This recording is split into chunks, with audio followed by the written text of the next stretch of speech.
We'll be hearing from people with special personal connections to the events of 9/11, and we'll be hearing how they changed as a result of their experiences. We begin with photographer Joel Meyerowitz.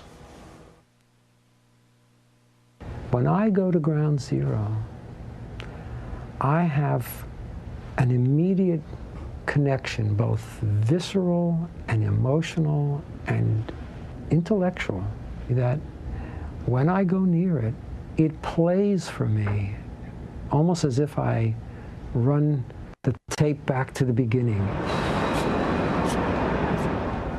My first instinct is to see what's going on down there, because that's where it's all beginning.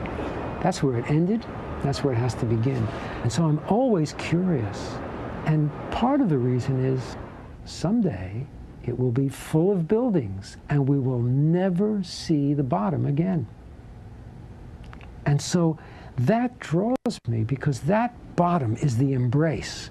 That's what held those two towers up. That's what gave that thrust into the heavens. So I'm carrying that memory.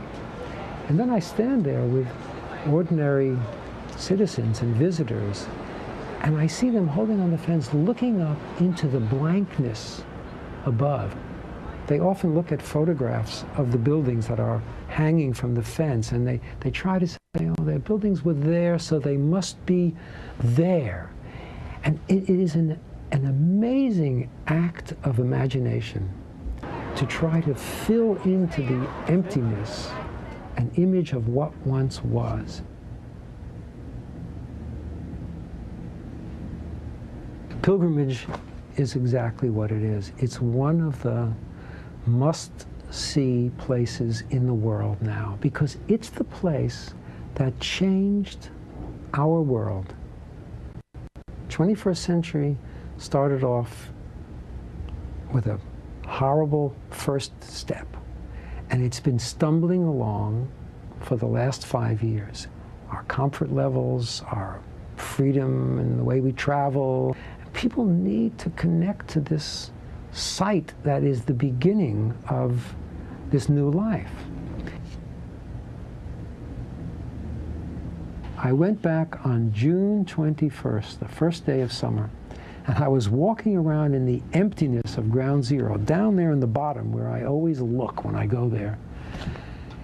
And there, underneath a railroad track, some new shoots of grass were coming up.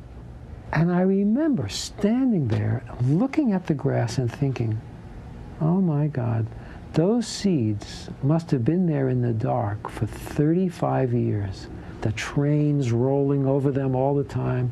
And now, in sunlight and a little bit of rain and some warm air, and they emerge, they flourish again. And I thought, how incredibly lucky we are that we stand in the sunlight, alive.